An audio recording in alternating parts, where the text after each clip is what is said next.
औज़ुबिल्लाहिमिनश्शैतानिर्रजीम बिस्मिल्लाहिर्रहमानिर्रहीम। नाज़रीन, मैं हूँ ग़ुलाम अली ख़ान और आप देख रहे हैं चैनल 65 न्यूज़। तो मेरे साथ मौजूद हैं Mustafa Hussain Khan, bureau chief Roznama metro watch और डायरेक्टर 65 न्यूज़, तजज़ियाकार भी हैं आप। तो आज हमारा प्रोग्राम 65 आवर्स का जो उसको बाकायदा हम आज करने जा रहे हैं। तो इसमें मुख्तलिफ इश्यूज़ पर हम आपसे बात करते होते हैं नाज़रीन, जिस तरह के पहले भी मुख्तलिफ मौज़ूआत पर मुख्तलिफ इश्यूज़ पर बात होती रही है। तो आज जो है करंट सिचुएशन कुछ मुख्तलिफ है पहले के हालात से। एक तो कोरोना की वबा जो दोबारा से बहुत तेज़ी के साथ मुल्क भर में फैल रही है, KPK में, पंजाब में और हर तरफ। और दूसरी जानब अपोजिशन के जलसे कोरोना से भी तेज़ जो है वो चल रहे हैं। अपोजिशन के जो लीडर हैं वो खुद क्वारंटाइन में हैं और लोगों को बुला रहे हैं कि आप जलसों में आएँ और हुकूमत के ख़िलाफ़ कंपेन को तेज़ करें। तो दूसरा एक अहम मसला जो आजकल चल रहा है वो ऑक्सीजन जो ना मिलने की वजह से KPK में 7 अफराद जान की बाजी हार गए। तो ये मैं समझता हूँ खैबर टीचिंग अस्पताल जो है KPK का, उनके तर्जमान का कहना है कि वाक़े की तहकीकात का जो आगाज़ कर दिया गया है। जो तहकीकात का आगाज़ किया गया उसके ज़िम्मेदार कौन है, जबकि उनका ये भी कहना है कि 5 से 10 हज़ार लीटर गैस का, पहले 5,000 का वो उनके पास कोटा था, अभी वो कोटा बढ़ा के 10,000 लीटर तक कर दिया गया है। वो इतना कोटा होने के बावजूद फिर ये किसकी लापरवाही से ये 7 जो है कीमती जानें उनका ज़या हुआ, इससे भी बात करेंगे। उसके अलावा KPK की ये हुकूमत की और KPK इंतज़ामिया, पेशावर की ख़ास तौर पर इंतज़ामिया की ये लापरवाही है जिसकी वजह से 7 लोग जो लुकमा अजल बन गए। तो इस हवाले से KPK में दीगर जो इलाके हैं उसमें भी कोरोना के बार वो तेज़ी से जारी हैं और हुकूमत अपनी तरफ से SOPs का तो ऐलान कर रही है, लेकिन हुकूमत ख़ुद भी, अभी शाह महमूद कुरैशी साहब ने एक जलसा किया, उसमें काफ़ी लोग उसमें जमा थे। तो अपोजिशन भी जो जलसे कर रही हैं, अपोजिशन के PDM का जो इत्तेहाद है वो उनके तेज़ी से जलसे जारी हैं। लाहौर के जलसे की तैयारी है, तो उस जलसे की तो ये हुकूमत इजाज़त भी नहीं दे रही और ये करना भी जा रहे हैं। अब क्या क्या टकराव होता है, क्या होता है। और जो हुकूमत अपोजिशन के जो डायलाग हैं, जो मोहतरम अल्लामा साहब, मौलाना फजल रहमान साहब और मोहतरमा मरियम नवाज़ साहबा और दीगर जो इनके कायदीन हैं, उनके जो डायलाग हैं वो मैं समझता हूँ कि मुल्क को खाना जंगी की तरफ ले जाने की एक वो तैयारी है। तो इससे सियासतदानों को अपने इक़्तिदार की खातर ये सब कुछ अवाम को इस्तेमाल पहले भी करते रहे हैं, अब भी करने जा रहे हैं।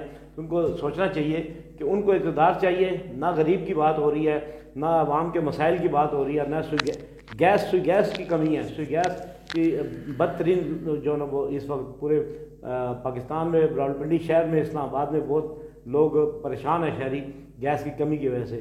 NLG का मामला है, वो NLG भी इस मरतबा वो परचेज नहीं की गई जिस तरीके से करनी चाहिए, ताकि आवाम को अगर सुई गैस कम है तो NLG की सहूलत मिलती। बहुत सारी इस तरह की जो मसाइल है। दूसरा, मारगला की पहाड़ियों पर जो चीड़ के दरख्तों के 60 जो है ना लाख दरख्तों के 60,000 बीज वो बखेर दी गई। ये एक अच्छा ऐसा इक़दाम है हुकूमत का। तो मैं इस हवाले से तमाम इन बातों पे डिस्कस करने के लिए मुस्तफ़ा साहब से गुजारिश करूँगा, आप क्या कहते हैं? आपने सारा कुछ देखा, आपके जहन में भी ये चीज़ें, ऑक्सीजन की वजह से सबसे मेन जो मामला है 7 अफराद ज़िंदगी की बाजी हार गए, तो आप क्या कहते हैं इस पर? जी बहुत शुक्रिया ग़ुलाम अली साहब। बहुत अफसोसनाक वाक़या है और ये हुकूमत की नाअहली हम इसको कहेंगे कि आप देखें ऑक्सीजन की अदम दस्तयाबी पर 7 अफराद लकमा उजल बन गए और उनकी डेथ हो गई।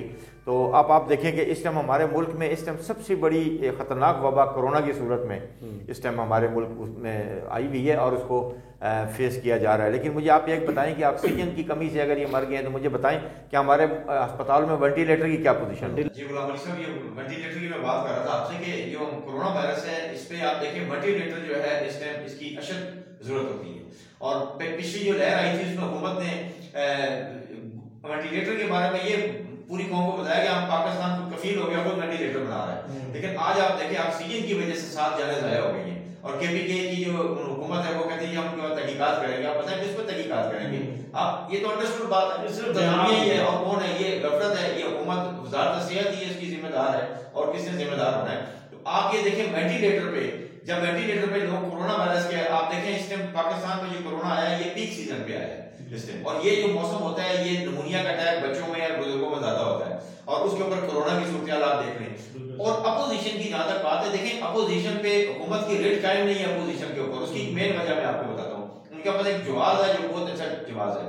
अपोजिशन ये कहती है कि अगर कोरोना हमारे जलसों की वजह से है तो बाजारों में आप रश जाके देखें, लोगों का झूम देखें, जब गफीर देखें, और आप ट्रांसपोर्ट जिस किस्म की चल रही है, रेलवे स्टेशन है और ये तमाम ऐसी जगहें जहां पर लोगों का बहुत रश है, और कोरोना वायरस जो है वो उसका असल ताल्लुक सोशल डिस्टेंस से होता है। तो वो कहते हैं जब बाजार ओपन है, सब कुछ है, आपने एक स्मार्ट लॉकडाउन के आपने कंसेप्ट दिया हुआ है, उससे तो कोरोना कभी भी नहीं कंट्रोल होगा, वो भी नहीं हो रहा। तो अपोजिशन का जवाब मिल गया, आप मुकम्मल लॉकडाउन करें कर्फ्यू 10 का, और उसके बाद हुकूमत को आप आड़े हाथों लें। और मैं तो आपको ये कहूंगा, जब फौज को तलब किया जाता है, जब लोगों की जान और माल का मसला आता है, उनकी सालमियत का मसला आता है, तो आप फौज तलब करते हैं, तो ये भी लोगों की जान का मसला है, ये बीमारी वबा की शक्ल में आई है। तो आप अगर फौज का इस्तेमाल करना पड़े तो आप कर्फ्यू 10 का इस्तेमाल करें, अपोजिशन के जलसों को रोकें आप, फिर तो अपोजिशन को आप आड़ा हाथों ले सकते हैं। अब अगली बात मैं आपसे, हुकूमत ने उसका सीरियस नहीं लिया। हुकूमत ने, देखिए मुझे बड़ी हैरानी हो रही है गुलाम अली साहब की, ये जब पिछली दफा से इन्होंने कोई नहीं सीखा, इस टाइम पाकिस्तान में बड़ी शिद्दत है, अमवात बहुत ज्यादा हो रही हैं और यकीन करें बहुत तेजी से फैल रहा है, लेकिन हुकूमत उस तरह की हिकमत अमली इनकी बिल्कुल नाकाम है, उस तरह की एसओपीज नहीं हो रही जिस तरह ये करना चाहिए था। हुकूमत की ये पॉलिसी समझ से बाहर आता है, डॉक्टर बहुत ज्यादा डॉक्टर इफेक्ट हो रहे हैं। अभी आप देखें ये नवाज शरीफ साहब को जिन्होंने सजा दी थी, अरशद मलिक साहब, उनकी डेथ हो गई है कोरोना वायरस से। कुछ साफी हजरात हैं उनकी डेथ हो गई है, काफी केसेस आ रहे हैं, और डेली के काफी जी 40-50 तक चली गई है, ये रेशो चला गया है डेथ के। और हुकूमत जो है मुझे समझ नहीं आ रही है कि किस वजह से बिल्कुल खामोश बैठी है। इस टाइम तो मुकम्मल कर्फ्यू लग जाना चाहिए, कर्फ्यू 10 का लॉकडाउन हो जाना चाहिए। हुकूमत भी नहीं कर रही, अपोजिशन भी नहीं ख्याल करते, दोनों। देखिए अपोजिशन को यही तो मौका मिल गया ना, जैसे मैंने आपको ये बात की ना, जब हुकूमत इक़दामात इस किस्म के करे, सख्त किस्म के, तो फिर अपोजिशन उस पर जो है वो अमल दरामद करेगी, अदरवाइज नहीं करेगी। आपने अभी जैसे कहा शाम कुरैशी साहब ने भी जलसा किया है, तो जब ये सारी चीजें होंगी तो कौन इस पे अमल दरामद करेगा? इसको सोचने की जरूरत है। ये सियासत इस पर नहीं चलनी चाहिए, इस लोगों की जानों का मसला है। आखिर में सुई गैस की थोड़ी सी बात कर रहे थे कि सुई गैस की जो है वो रावलपिंडी की बात करते हैं, रावलपिंडी में बहुत मुश्किलात का सामना है लोगों को। और गर्मियों में ये सुनने में आया था, यहाँ के जो MP है वो जाजी खान साहब, उन्होंने कहा था कि पाइपलाइन बिछी नहीं, तो सर्दियाँ आएंगी तो गैस की कमी नहीं होगी रावलपिंडी में। दूसरी तरफ वज़ीर आज़म साहब का बयान सर्दियों के आगाज में आया कि गैस की बहुत कमी है, हम गैस प्रोवाइड नहीं कर सकेंगे। आपस में इनके मतलब तज़ाद है, खुला तज़ाद है। से बात वही आ जाती है कि ये जो पिछली हुकूमत थी उनके भी यही मसाइल थे। हर साल गैस का मसला आ जाता है सर्दियों में, और गर्मियों में लोड शेडिंग का मसला आ जाता है। किसी हुकूमत ने भी इस पर मुकम्मल तौर पर काम नहीं किया। अवाम के इशू तो मतलब हल ही नहीं किए गए ना। हाँ, वो नून लीग की गवर्नमेंट है, पीपल्स पार्टी के तरीके साहब को भी आप ले लें, अवामी इशूज वहीं पे खड़े हैं, बेरोजगारी भी वहीं खड़ी है, महंगाई भी वहीं खड़ी है। तो फिर ये असेंबली है, पार्लियामेंट की इतने लाखों करोड़ रिपोर्ट के खर्चात, तनख्वाहें, ये क्या है सारा? इसका अवाम को क्या इसका फायदा है? जी, अवाम को तो इसका कोई फायदा नहीं है। इन्हीं का फायदा जो 400 खानदान में, ये 400 खानदान इन्हीं का फायदा है, और अवाम खुद इनको फायदे ले रही है। अवाम इनके इक़्तिदार तक पहुंचाने में मदद करती है, अवाम धक्का देके पार्लियामेंट में पहुंचा देती है, और अवाम के मसाइल बेशक हल ना हो, धक्का देके पार्लियामेंट में पहुंचा के उसको 5 साल जारी में 5 साल रोती रहती है अवाम।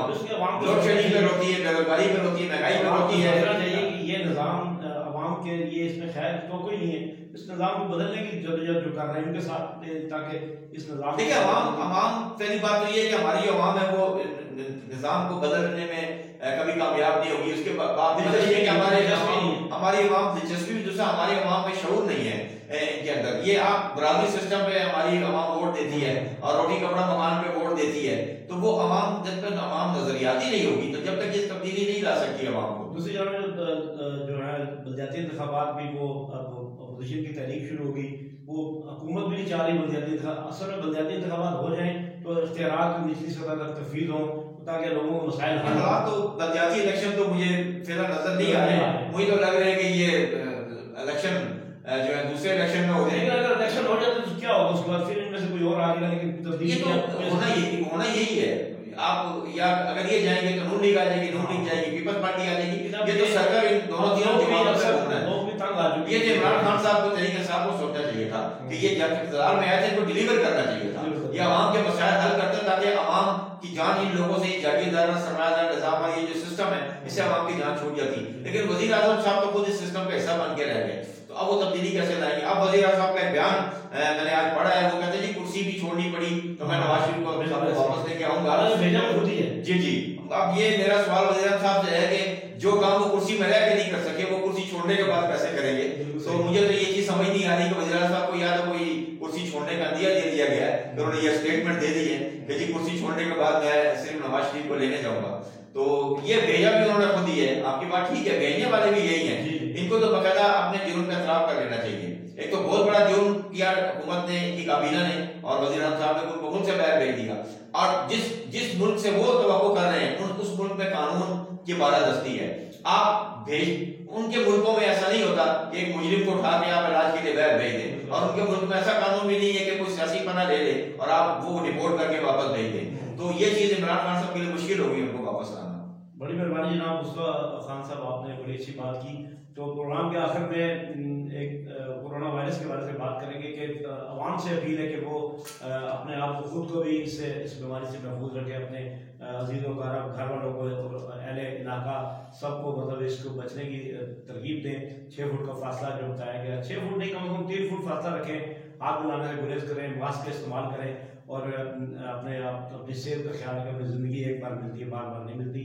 तो प्रोग्राम के आखिर में उन लोगों से, दोस्तों से जो प्रोग्राम हमारा देखते हैं 65 न्यूज़, तो उसको हमारे चैनल को सब्सक्राइब करें, लाइक करें और शेयर करें ताकि आपको नई मज़ीद वीडियो मिल सके।